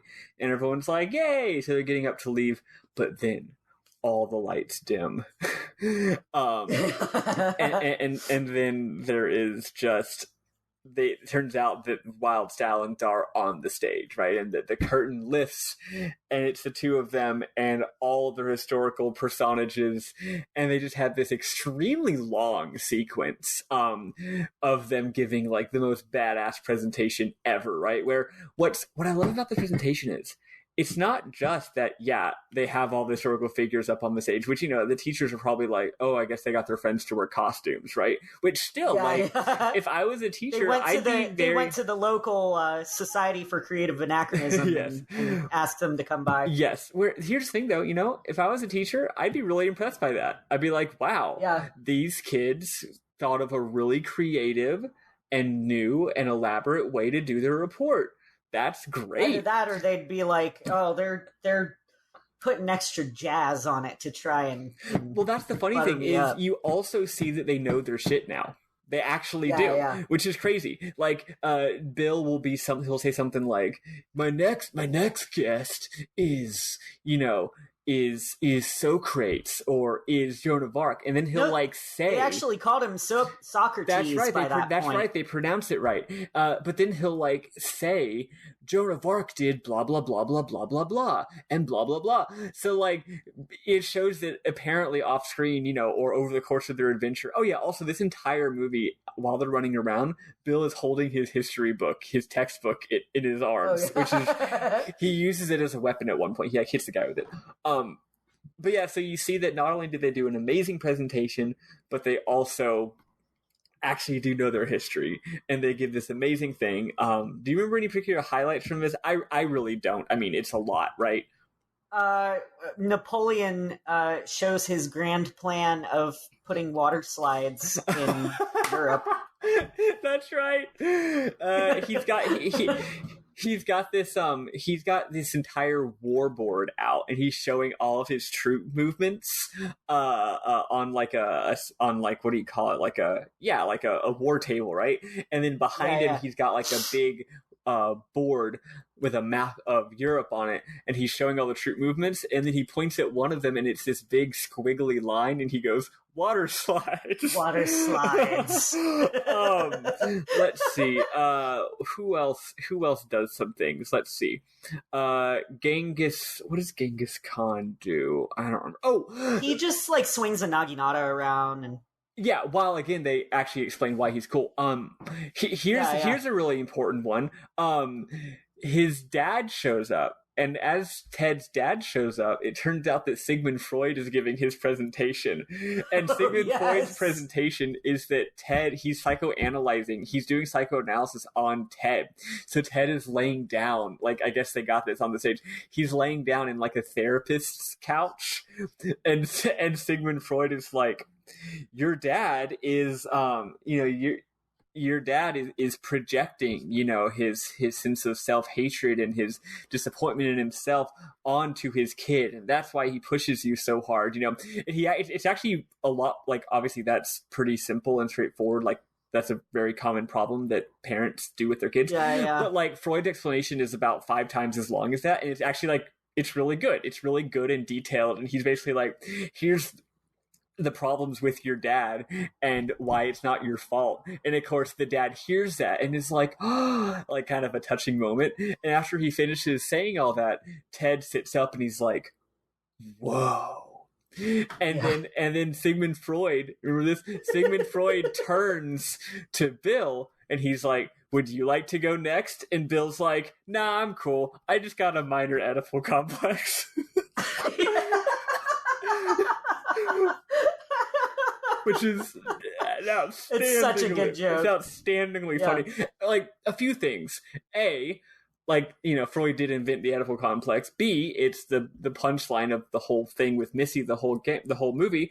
But also, like, of course, again, like you said earlier, the joke is that Bill knows what an Oedipal complex is. Which is so fucking funny. It's great. So they do the presentation, and I forget how it ends. It does not end with musical number. That's the next one. It ends with Abraham Lincoln giving a speech. That's right. And he says he starts it out like the Emancipation Proclamation, 407 minutes ago. Yeah. And he ends it with, be excellent to each other. Party on, Party on, dudes. And everyone's clapping. It's like the best presentation ever. And then they all pile into the TARDIS in the middle of the stage and fucking zap out of the present, which everyone, in the presentation is thinking, like, that's the most amazing special effect we've ever seen. Like, it's like smoke. It just looks like a rock show, right? One cute thing that I found sad was that they start chanting, "We want more. We want more." Like, they obviously want an encore, but they don't get the encore. No encore for you. Which is too bad.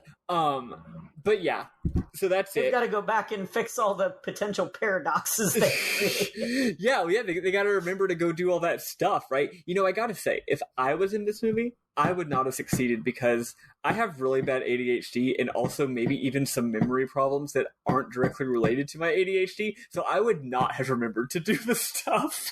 It would not have worked. Fuck it, I'll do it later. Oops, I forgot. Though I procrastinated too hard. I procrastinated so hard that I caused the time paradox. I destroyed the space-time continuum like the Time Devourer, which is a reference to a game that you haven't played, and I won't say what game it is. Okay. Because I don't want to spoil it. Is it Chrono Cross? I'm not going to tell you what it is. I've played lots of games you haven't played. I have not played a lot of games. Yeah, it's true, and I don't want to spoil it. So anyway, all right, fine. Maybe one day you'll find out, or maybe you'll never find out. Who knows?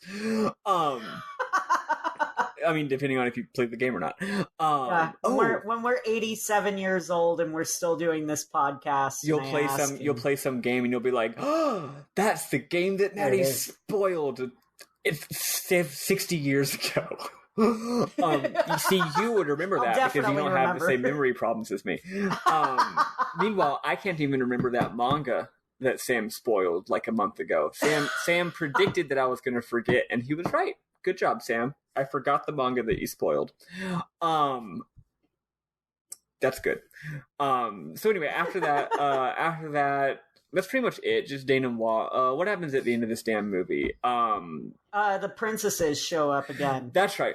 Rufus shows up, and he's like, "Hey," with the princesses. Yeah, Rufus is like, "Hey, good." Oh, turns out they did get an A+. They did get an A+. The band does get to continue all the good stuff. And then he's like, "Hey guys, I went back into the past. These princesses weren't going to be in an arranged marriage that they sucked. They really didn't want to do. I decided to take them to the present and give them over to you to be like your weird concubines." Totally not fucking up the time stream. Well, he didn't. He doesn't fuck up the time stream. Remember, because he says, "Actually, I had to do this," and he goes, and they're like, "Why?" And he's like, "Well," and he shows them the Wild Challenge album cover, and he's like, "Because they're in the band." Oh yeah, that's so it turns out it's a historical necessity that they're in the band, but it's just like these people are from the medieval times. They don't understand anything about the world. They're essentially going to have to be like kept concubines of these guys, because like they don't have a family, they can't exist in this modern world. What the fuck are they gonna do? Anyway, then again, why must you analyze everything with your relentless logic, Maddie? Then again, they do speak English, so and they're clearly a lot smarter than Bill and Ted. So maybe they can just figure. Oh God, yeah. Maybe Bill and Ted are just like, "Yeah, this is a phone, this is a car. Oh, we're in this thing called America," and maybe they're just like, "Okay." So the four of them They'll figure it out.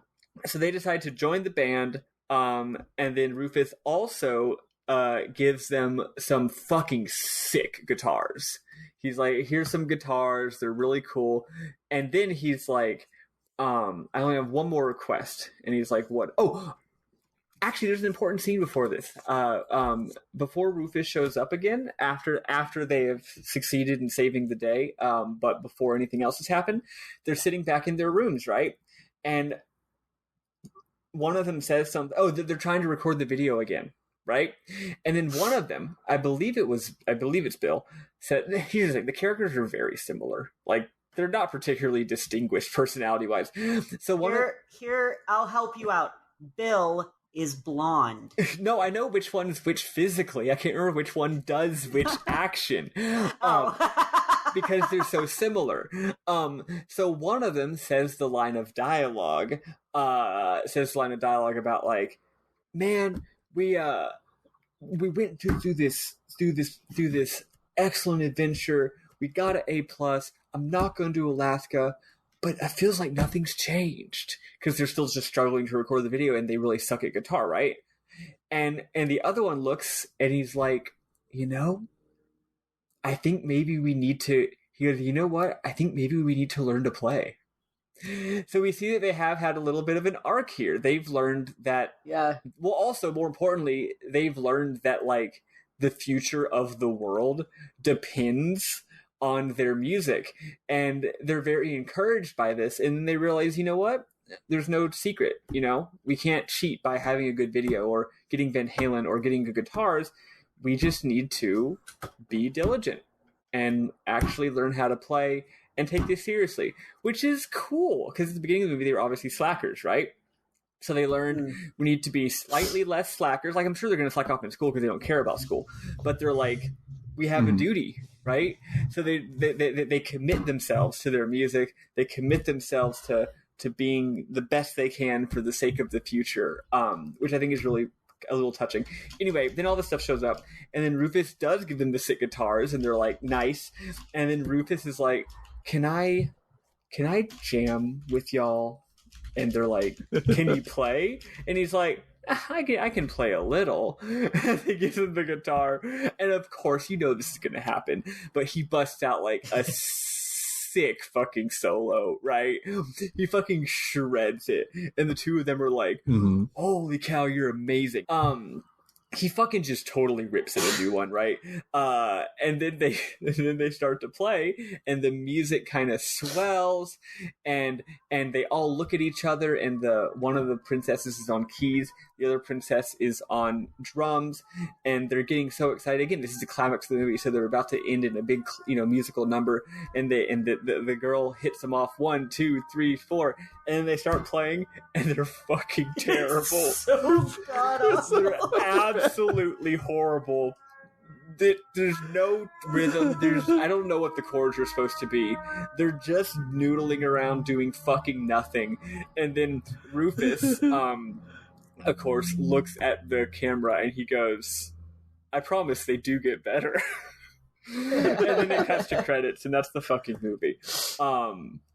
It's so a good movie. Eli, did I forget anything from the ending scene? I don't think I forgot anything from that ending scene.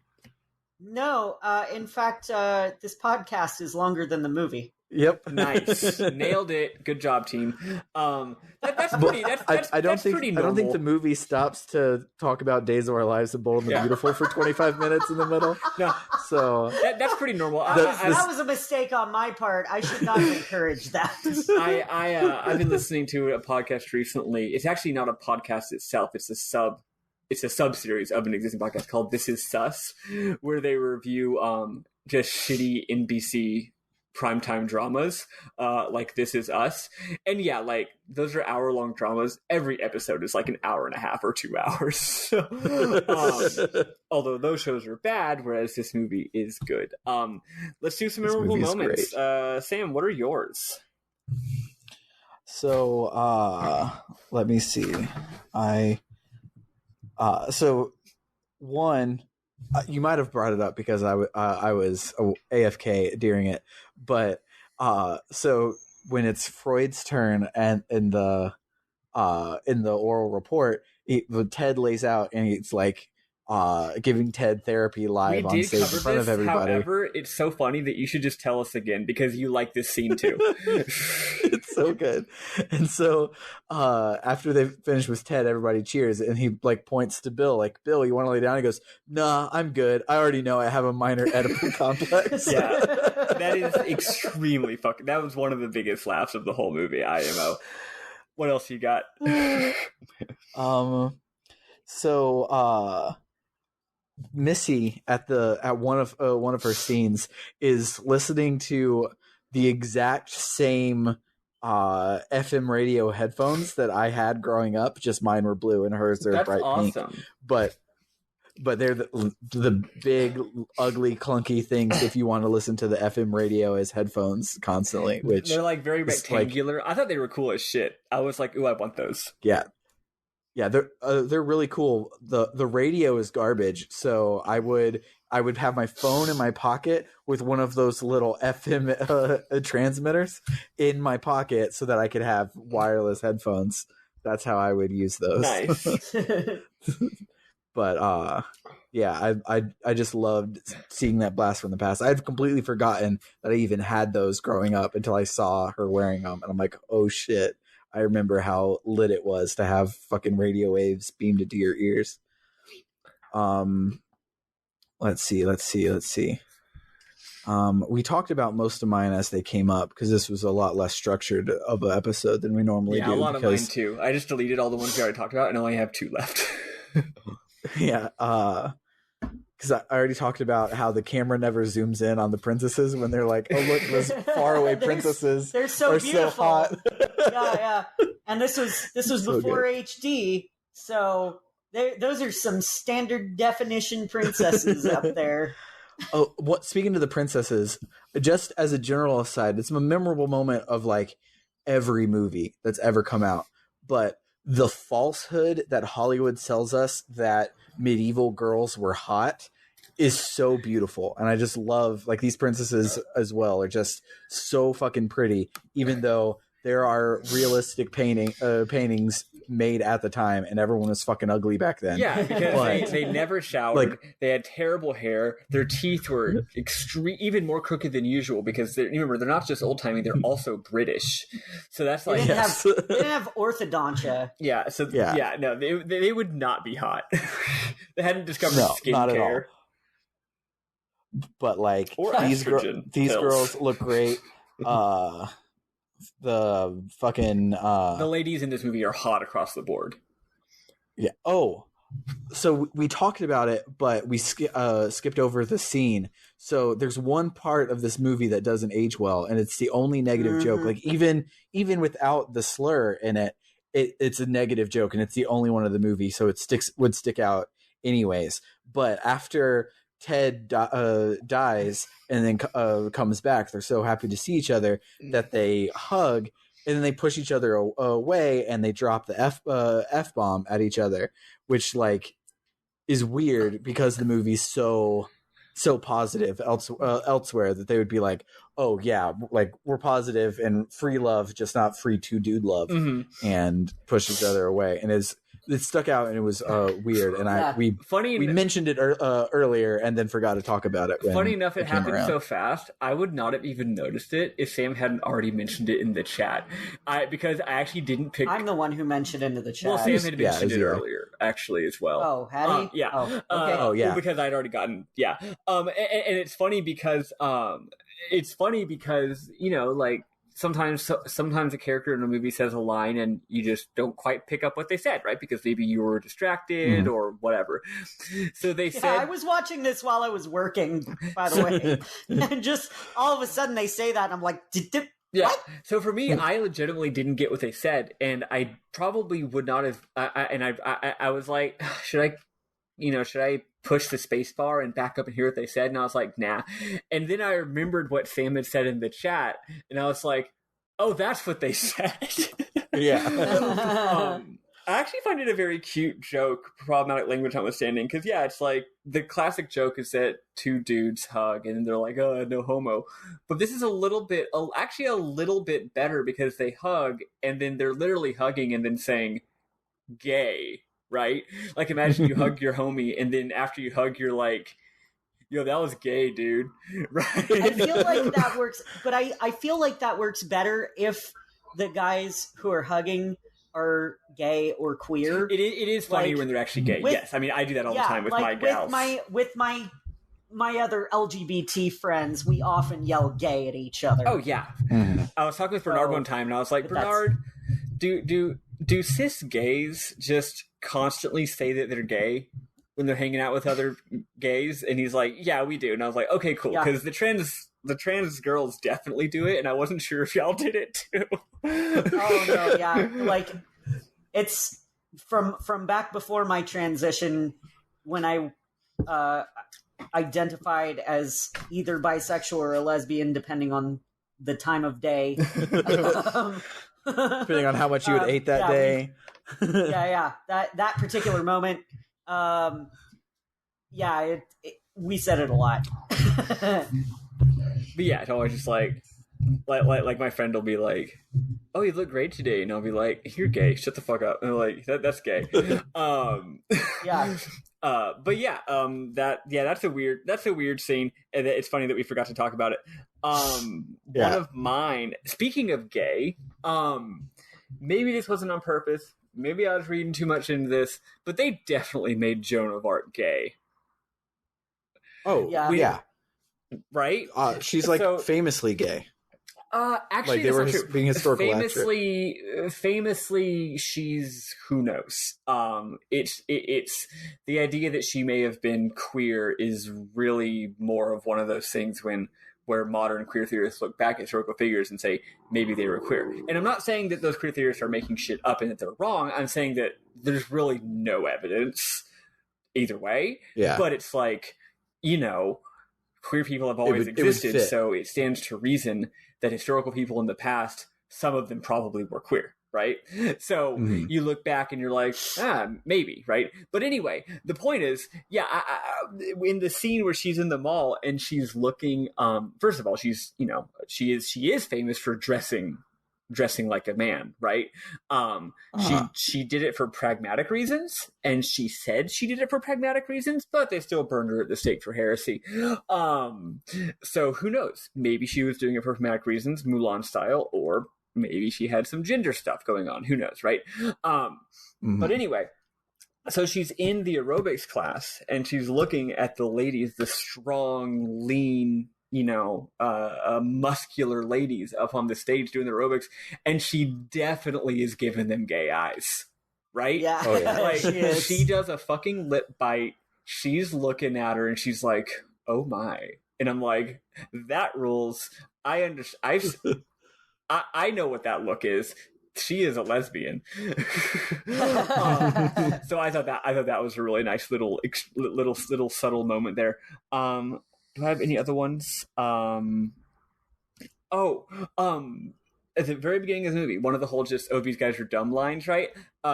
So after Bill doesn't know who Napoleon was, the teacher then calls on Ted, and he's like, "Ted, who was Joan of Arc?"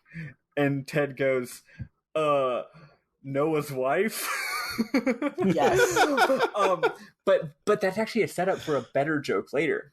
After they're leaving the school, after learning they have to get an A+ on their assignment,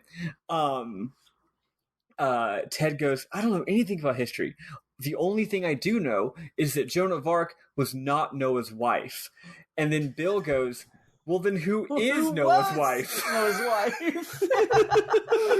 Which is so fucking funny. And then also they say something about George Washington. I actually didn't write this. There was a really funny line about George Washington. I wrote down that there was a funny line about George Washington, but didn't say what the line was. Sam, do you have any little moments you can say while I remember this joke? You mean Eli? I already did mine. Oh, nice. Right. Eli, do you have any? We've already talked about all of mine, and we're at almost 2 hours. So. Oh, wow. Damn. Yeah. Well, I can't remember the George Washington joke, so who gives a shit? This movie owns. That's all I have to say about... Oh, wait. I'm sorry. I have one final... I'll keep it... I'm going to literally set a timer. I'm going to do a 1-minute rant. I actually found this movie a little bit poignant when they go to the future, because it's a beautiful scene. First of all, Chrono Trigger. Mm-hmm. They're saving the world from a bad future. They're saving the world from something terrible happening. In this movie, they're ensuring that the good thing happens. The utopian future already exists, and they're just making sure that it doesn't not exist. The whole movie's very hopeful and positive about humanity. Of course, it does that in some ways by glossing over things like, horrible atrocities, but like whatever. And I feel like when they go to the future, they realize, oh, humanity can achieve this perfect state. We can be part of it. We can contribute to society. All of these adventures that everyone has, all of these heartbreak that every person throughout history has always had, is part of a long narrative that can have a good ending. I don't know. I thought it was powerful. 5 seconds left to go. I'm done. Yeah. The movie's good. Everyone should go watch it. It is literally $1 to rent on YouTube or Google Play. It fucking or Amazon. So definitely worth $1. Join us next week where we will play the first case of Danganronpa. Oh boy. Eli, you had bowed out before we got to tell you. There's no good way to make this first episode not longer than the rest, because there's a prologue, but the prologue would not be good to play by itself. So you got to do the prologue and case one. So a little bit beefy this week. Sorry. Okay. Yeah, but it's so good you will fly through it. I remember like being so upset at the end of the prologue that I had to finish case one. Love to be upset. Yeah, so we'll be doing case one of Danganronpa next week. Come in, hang out with us. Instead of plugging my Ko-Fi this week, I want to tell everyone to go and check out this game. It is called the Orion Legacy. I'm pulling it up right now. Damn it! Why do we talk so much about Bill and Ted in the host chat when I'm trying to find a fucking link? Yeah, there it is. It is called Orion Legacy of the Cory Odon. It is a Tales of inspired RPG by, for, and about Africans, which is real cool, real good. It is.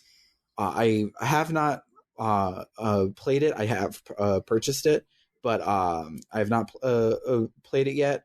But all of the reviews are like, the combat is really freaking deep, and they don't tell you a goddamn thing. So just like flail around until it starts to click. But if you like deep action RPGs and want to amplify Black voices, that's a really cool way to do it. I will be playing through it soon, and would love to chat with you guys about it in our Discord, which there's a link for it you can get to at www.rpgbook.club, and come and talk to us about that game, because it's real good. I was trying to fit in doing episodes about it, but we are recording 2 podcasts right now to catch up one long cast. So instead it'll be an unofficial thing, and we'll just all talk about how great it is, because it's great. So everyone go and purchase this game. It is a rare opportunity for people in the JRPG space to amplify Black voices. It's the only for by about Black people game that I know of. Yeah. Which is real cool. But other than that, this has been RPG Book Club Movie Nights, and I have been Sam Allman. I'm Elias Sailor Eli Warren. I'm Maddie Grace Weapon. Be excellent to each other. And party on, Party dudes. on, dudes.